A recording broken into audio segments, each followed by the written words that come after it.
All right, I'm back for NA to Z CS2's ongoing coverage of Fragadelphia 18. I'm here at daps, coming off a pretty easy win for NRG in their first round of playoffs. So to start, you guys haven't been seriously challenged at this event so far. So how are you feeling coming out of that match? Pretty light work? Yeah, I mean, I don't know who they were. Maybe they were a pug or a real team, but I mean, we're just kind of waiting to play like the ECL teams at the moment. And it is pretty unique in that sense that, for being a Fragadelphia event, for being essentially a local, LAN, we have a lot of ECL teams that made it out here this time around. For Energy too, I think it's pretty special that an org of that caliber decided to come out to Frag. Where did this decision to come to Frag come from within Energy? I mean, the main reason's obviously Valve points. We're a team that, unless you qualify for LANs, you can't get many points, and ECL doesn't give you too many. So right now, it's just the system's kind of broken. So if you can get a couple hundred points from winning Frag, then it's kind of crazy not to come here, honestly. And do you think that's the calculus most other teams made to get here, or is there any upsides you see to coming to this event besides just purely Valve ranking points? Not really, since it's near the end of the year anyways. I'd say like most of our team has a lot of LAN experience as it is, and I don't think you would have seen most of the ECL teams pay to come here if it wasn't for Valve ranking, to be honest. With that in mind, though, you mentioned your team has a lot of LAN experience together. However, it is worth saying that, since the Copenhagen RMR, Energy hasn't been to LAN this year. So is that important for this team to get new LAN experience, especially now that Jeorge has just joined the roster? To an extent, but I think the biggest detriment would be more so that we haven't been to Europe for a boot camp. Like, a European boot camp would be tenfold more important than coming here, in my opinion. But I mean, still, it's better to be here than not, even if there wasn't for ranking points. And I did mention there that, of course, you haven't really played a whole lot with Jeorge because he is just a recent addition to the squad. Now, we saw autimatic head to the bench to be replaced by Jeorge. He's someone you've played with and worked with for a very long time, whether it was, on Gen G before you went to Valorant or when you played with him on the returning to NRG. So it must have been a hard decision to let Audi go, especially as someone who's a major winner and one of our most experienced names. Why was it time to make that change for NRG? I think it's just like, when you're building a roster, and if you build a roster that's, on the older side, you're doing that because you're playing off the assumption that like the team is just going to come out of the gates pretty hot based on the experience. Like, there's not too many players you need to like work with and like teach and improve, right? So our results this year obviously weren't to what we wanted. I mean, I think we made the blast thing, but then dropped out and then missed the RMR and then made Pro League. So it wasn't the worst year ever, but it definitely wasn't anything to brag about. So it's just like going into next year, it's kind of hard to like go to Energy and be like, yeah, we should keep this lineup. And Jeorge is like up and coming talent. He's 21 years old.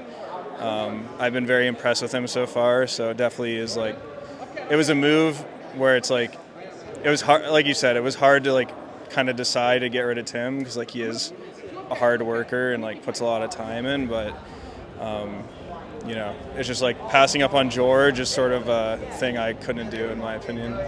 And you mentioned there, it was quite a coup to be able to lock down Jeorge as a player who's been, whether it's Evil Geniuses, whether it's Energy, whether it's Nouns itself, who have looked to as a potential star, potential star in his own right. Was he your really only serious choice, or what can you tell me about the selection process to replace autimatic? I mean, we always had the option to like get Europeans, and that's always been on the table. Like, Energy's always willing to like do what's needed to make the team win. But Energy's also an org that wants to stay NA majority, and I think if we're looking towards the future, getting a 21-year-old NA player in Jeorge is something where you can build around for the longer term. So that was sort of the idea with that. And another focal point of this team in recent history is that, Nitro's obviously come back into the squad and taken over leading, primarily from you when you stepped into the coaching role. What's it been like having a chance to work with him again, having previously experienced working with him, whether as a player and as a coach on Liquid in various parts in your history?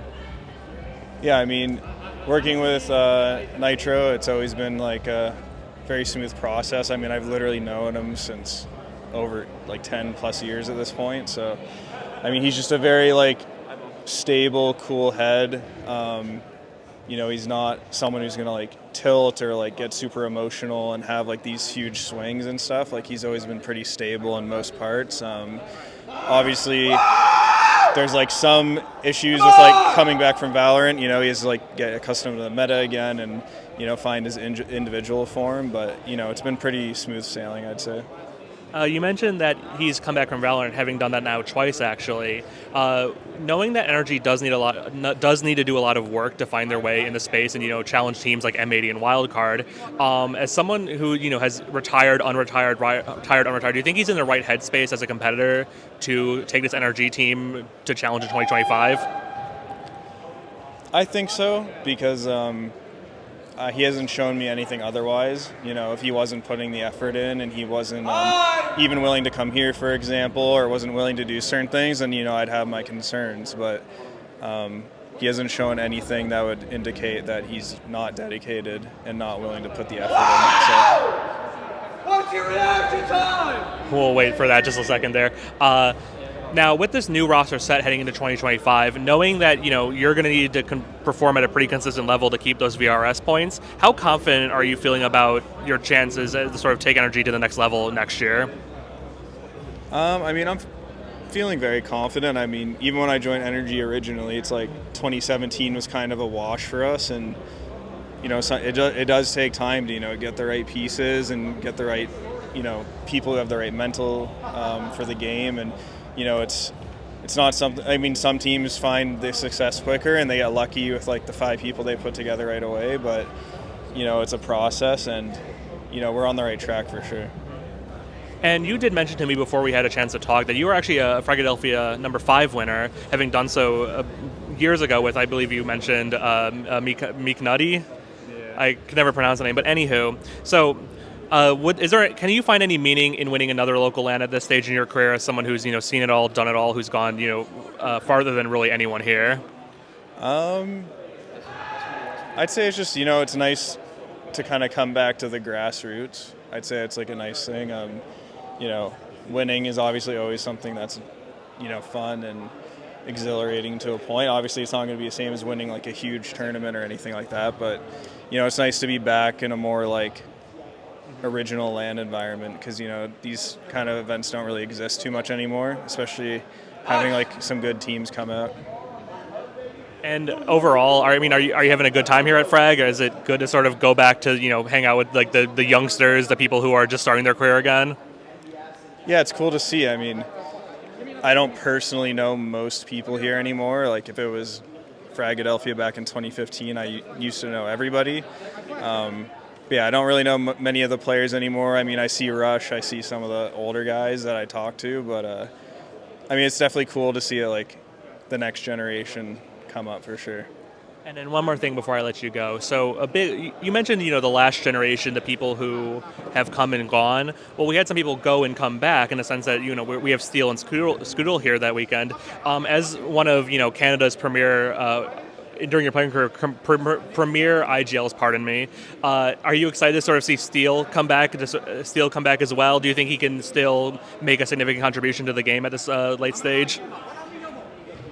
I mean, I'd say it's just like depending on anyone's like drive or willingness to like come back. I mean, I think Skadoodle and Steele could definitely still have impact in their careers at this point. It's just like, are they willing to put as much time in? And it's like, if I was Steele, I'd be doing the same thing. It's like if I was banned for 10 years, you kind of feel shorted. Like he had his time on Ghost and stuff and Chaos for a little bit, but like it's still not the same, you know. He couldn't compete in majors, and, you know, there's definitely opportunities he missed for 10 years where teams wouldn't want him because he can't go to majors, right? So, yeah.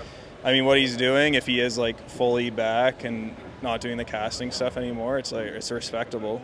I mean, I would do the same thing in his position. Mm-hmm. All right, so that is Damian daps Steele coming off a pretty easy win on Stand on Business. They'll be looking to take the trophy home here at Fragadelphia 18. Thank you so much for your time, Daps.